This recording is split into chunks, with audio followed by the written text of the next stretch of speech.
What's up, DS3 TV? We are back for another video. This one is the failed revolution that killed 30 million people.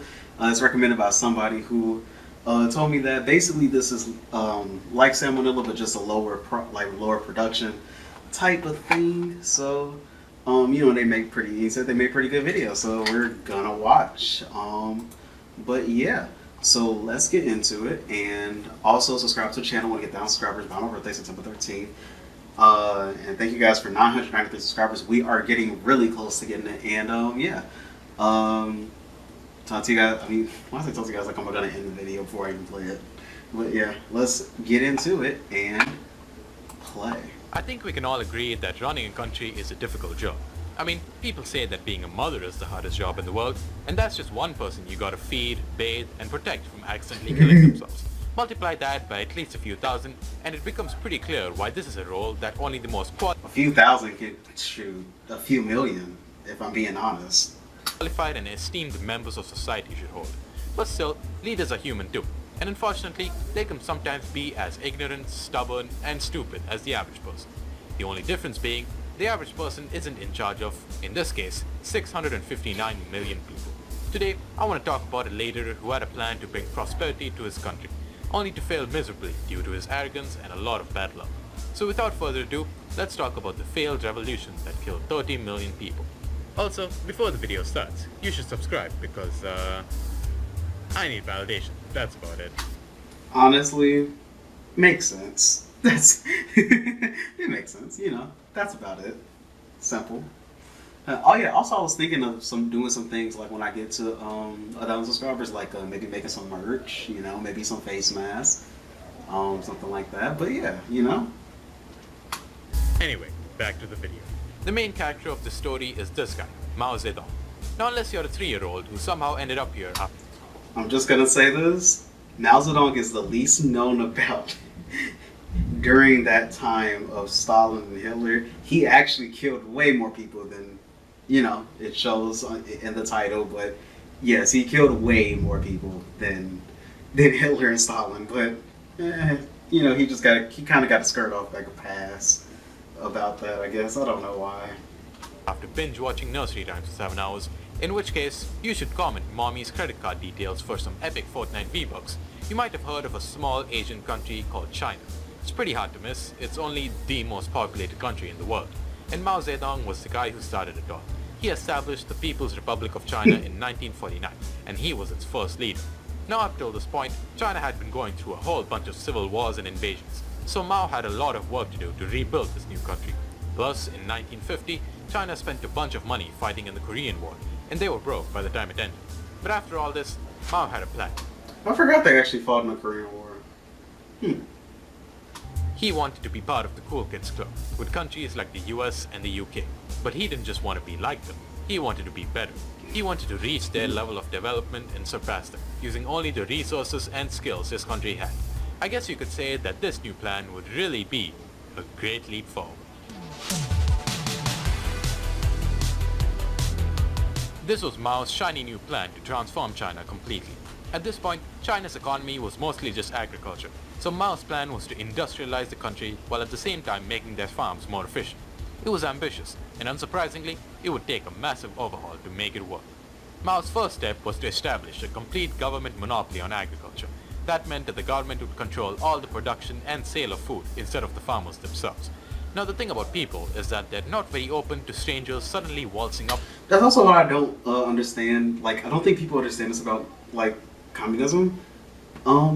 Yeah, the reason why communism doesn't work because they're all usually people that are communists. They're usually against the government too, right? Like they always say that. Like in, mostly liberal countries, they say like, yeah, I'm so against the government, I want to be communist, right? That's what they say.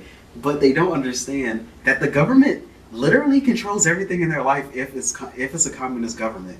Have you seen any communist government actually have a good, like, people that love it, like that are good? Like, people in China don't really like it. Just saying, they don't really like the they don't really like the communists the communism there. Like, I don't think that they like it. People under the Soviet Union hated the Soviet Union. It was only good for the government. What is, like, I don't understand Maybe, I mean, hey, who knows? Maybe, it's going to be some like really huge communist in the comment section that actually like tells me off and actually says like this is what communist actually is, but it won't work in real life because it has to be a leadership position. Not everybody's going to be the same. I'm sorry, that's just not how the world works. The world is literally corrupt. You really cannot do anything about it. But that's a talk for another day. To them in taking over their land, especially after all the fun Europe had in the 1800s. So, just like how companies convinced entire countries that eating pure sugar for breakfast was healthy, the government had to do this slowly. They first introduced small, mutual aid teams of around 15 farmers who would basically be under state control but could share tools and resources to help each other. And who could say no to some mutual aids from your farmer friends? These slowly grew in size, involving more and more farmers, numbering into the hundreds. Eventually, enough farmers were already under the government, and by 1958, all private ownership of land was banned. Everyone was instead invited to these fancy new government communes. Well, invited might be putting it lightly. Farmers who didn't join the communes were called into meetings and not allowed to leave until they completely voluntarily joined. So the government just decided to use a little bit of, what's the word I'm looking for here? Friendly coercion. He made laws saying that these communes had to ramp up food production to increase exports, and also send to people in urban areas, who had a priority under this new system. I'm sure the farmers had something to say about that, but nothing a little friendly coercion couldn't fix. He also made it so that the farmers had to give up a lot of their produce to the government to store in case of a famine, which normally would be a smart move. But I don't think it's the best thing to store food for a famine while also trying our hardest to create a new one. Mao also implemented rationing in these communes to prevent people from using more food than necessary. Basically, at the end of all this, there was very little extra produce left. But Mao did get the results he wanted from these new laws. The production rates of farmers, the economy, and life expectancy all increased by 1957. And China managed to properly handle a famine due to the food supplies in 1956. This caused Mao to double down on his policies. He's like, stonks! This works! This all works! And I mean, hey, why wouldn't he? If it works, it works. As long as the farmers kept making food without any interruptions and the government kept doing its job, everything would be alright. Meanwhile, Mao was feeling pretty confident with his new success, so he decided to open the floor to new ideas. This was the 100 Flowers campaign. Mao asked his people to give whatever opinion they had about these new policies and its government. In fact, he completely encouraged this new sharing of ideas. Now admittedly, coming from the government, this does sound like an undercover cop asking to buy one weed from the local drug dealer, but Mao legitimately wanted to hear his people's opinions. Well, that was until the Soviet Union, which China took a lot of inspiration from, went through some rebellions from its territories. Mao came to the swift realization that if enough people didn't like him, they could actually do something about it. Yep, and that's why. I mean, I feel like I'm just going to be saying this the whole video, but that's another reason why communism doesn't work. Yeah, because people realize that I'm not going to be voted out. that's not something I'm going to do. So he quickly scrapped the campaign and instead came up with a new one. This was the anti-rightist campaign. Yeah. Mao was so scared that the people were going to rebel against him, so he decided to weed out everyone who was against him and make their life hell. And wouldn't you know it, just a few weeks ago, people were freely expressing their opinions, especially the negative ones. What a lucky coincidence. Thousands of people were labeled rightists, which basically ruined their life and forced them out of society. A lot of these people happened to be intellectuals, so Mao had just gotten rid of some of the smartest people in society, along with everyone else who didn't agree with his ideas. Plus, Mao actually had a distrust for people with technical skills or an education. Now this is usually considered a pretty bad move for multiple reasons, one of them being that you'd probably want a few smart people around if you're gonna run a country of 600 million people. I mean, that's how Stalin died. He killed or either had his, he either killed or told his best doctors to leave, and it ended up dying because of it. Because everybody was too afraid to work on him. So, I mean, that happened, that happened. But I'm sure it'll all be fine. While this was going on, Mao's communes were more popular than ever.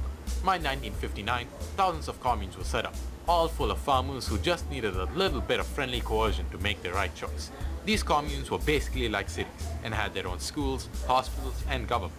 Everyone in the commune had a specific job assigned to them, and everything was shared, from tools to animals to food. The produce from these communes was then taken by the government to send to urban areas or for export. The government pretty much controlled everything from what people did to how much they ate and how hard they had to work. And all the people had to do was do their jobs. And at first, it was going pretty well. A lot of farmers were excited by this new system, partly because they wanted to help their country, and partly because not wanting to help your country would be a death sentence. And so they worked hard at their jobs. And since everything was shared, resources weren't getting wasted and everyone could work more efficiently. There was fierce competition between these communes about who could produce the most food or work the hardest, all so that they could help their country become more successful. Mao was clearly popular and his plan seemed to be working. By the way, keep those commune competitions in mind. They'll be important later. At the same time, Mao's focus wasn't just on farming. He also wanted to industrialize China, and he had just the plan for that. His main interest was making steel. So he started another campaign, where all those farmers in the communes would also get a side job making steel. These farmers would get backyard furnaces, which were basically small-scale furnaces that anyone could use to make steel and help their country. Thousands of these furnaces were set up all across the communes. At long last, China was making progress in both its agriculture and its industries. And Mao's vision of the people of China working together to develop the country was finally coming true. Now let's talk about where it all went wrong.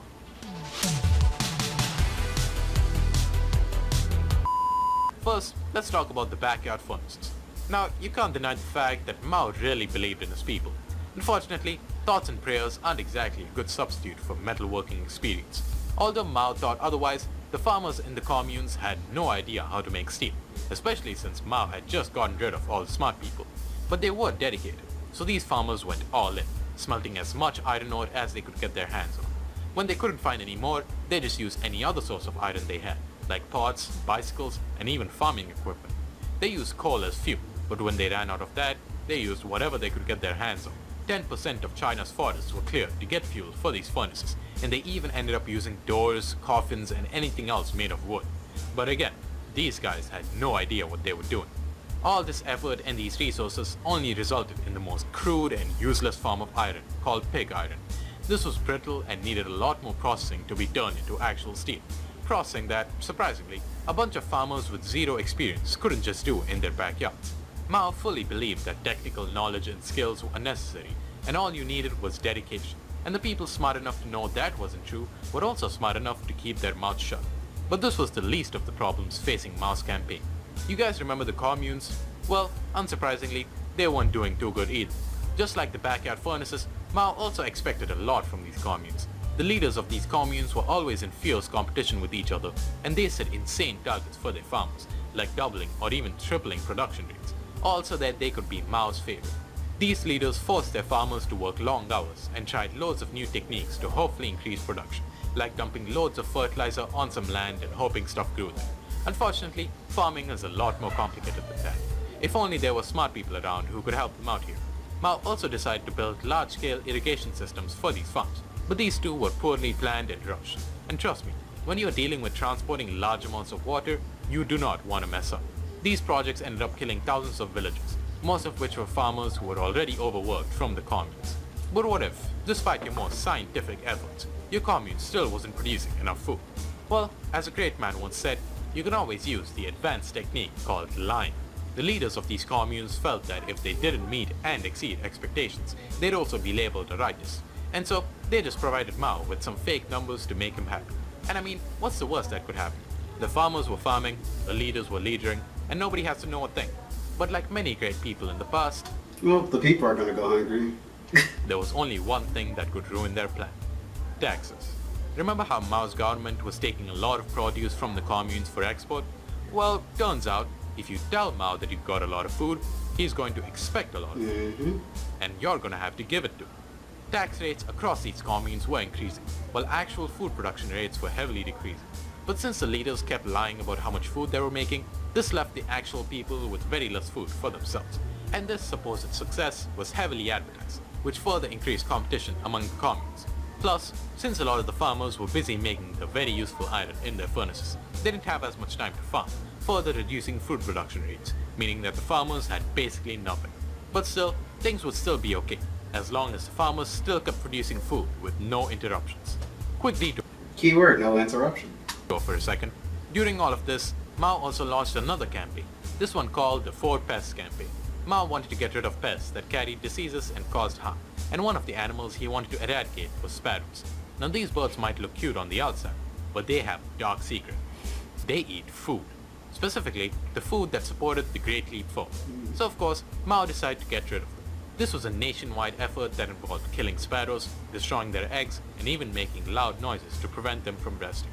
This pushed sparrows in China to near extinction. I'm sure this didn't have any unintended side effects. Just kidding, it did. You must be so surprised. At this point, some parts of China were already facing starvation due to the high taxes and fake numbers, with some places giving up their entire food supplies as tax. But then the problem got worse. You see, sparrows are the natural predators of insects, especially locusts. These are a type of insect that also feed on crops. And now that the sparrows were gone, it was free game for these guys. A locust swarm hit China during this time, and this wiped out large amounts of food that was being grown. There was also flooding and drought in other parts of China, further destroying the farmers' crops. All of these made the starvation problem much worse. Millions of people across China suddenly didn't have enough food to eat, especially the ones who adopted Mao's policies the hardest. But still, China had prepared for this, right?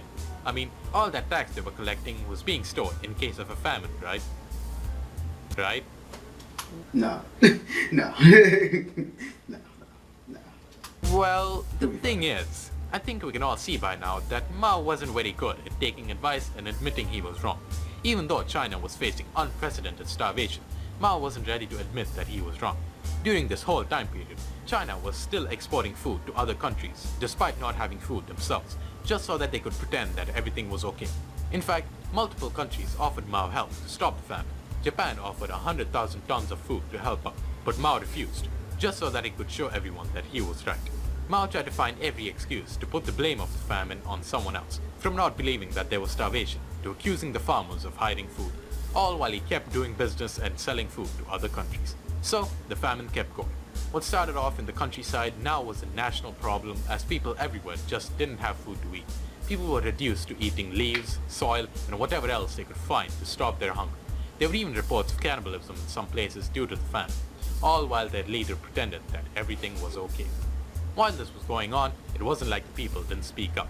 I mean, we did have the anti-righteous campaign that heavily discouraged criticism, but people weren't just gonna take all these new changes without saying anything. But Mao, being Mao, couldn't let that happen, so he punished them severely. People who were accused of going against Mao's policies were put into public criticism. They were displayed in a public place and beaten with sticks to set an example to everyone else. Some others were sent to labor camps. But of course, once the famine started happening, Mao realized that his people were really suffering. And so, he did the right thing by punishing them even harder. Anyone who wasn't properly working or keeping up with their quotas were punished in ways that would make medieval Europe jealous. In fact, 6 to 8% of the people who died during this campaign were because of this torture from the government. In total, the most accepted number for the number of deaths during this famine is 30 million, making this the worst famine to ever happen in history. And that's not counting the millions who died from being tortured, or who were killed in building projects, or those who simply died of exhaustion from those unrealistic targets. You can actually see the effect of this famine on a graph of the total deaths worldwide. That spike is due to the Great Leap Forward. As this was going on, more and more people in Mao's government tried to speak up. The Minister of Defense at the time traveled to the countryside and first-hand saw the effects of the campaign. He tried to criticize Mao's policies in 1959, but Mao of course did the reasonable thing by removing him from his position and putting him under house arrest. But Wow, nice. I mean, he was just, he was trying to help you out, like every other country, and he just wants to hide it. It's fine. It's fine. by 1962, support for the Great Leap Forward was pretty low, and after several conferences and discussions held by the government, the Great Leap Forward was finally called off. People who were arrested by Mao for speaking out were free to go, and foreign help was finally accepted to end the famine. But what happened to Mao, you might ask? Did he take full responsibility for his campaign, never work in the government again, get arrested for being an idiot, all of the above? The correct answer is none of them. You fool, you absolute buffoon. Did you really expect a politician to take responsibility for his own actions? Despite his giant failure, a lot of the farmers and the people affected blamed their local leaders for the famine instead of Mao himself, so he was able to get off relatively easily. And in 1966, he launched another political campaign that shot him right back to the top. So I guess the more— How? How did that even work? You caused the famine. How did you even get back to the top? of the story is, if you ever mess up real bad and end up killing millions of people, it happens to the best of us. All you gotta do is keep blaming someone else, and soon enough, that's not your problem anymore. So yeah, That was the story of how one man's campaign to revolutionize his country ended up killing 30 million people, all due to the fact that he thought he was right and wouldn't listen to anyone else. Like the video if you liked it, subscribe, hit the bell, leave a comment, and watch another video by clicking right here. Okay, well, that was a great video. I didn't know that happened with Zedong. I know about, like, the famine, but I didn't know, like, excuse me, everything else that happened. So that was interesting, but, yeah. So yeah, talk to you guys in the next video, and, yeah. Subscribe to the channel when you get 1,000 subscribers by my birthday, and also recommend me videos in the comment section down below. And, yeah, talk to you guys in the next video. Peace.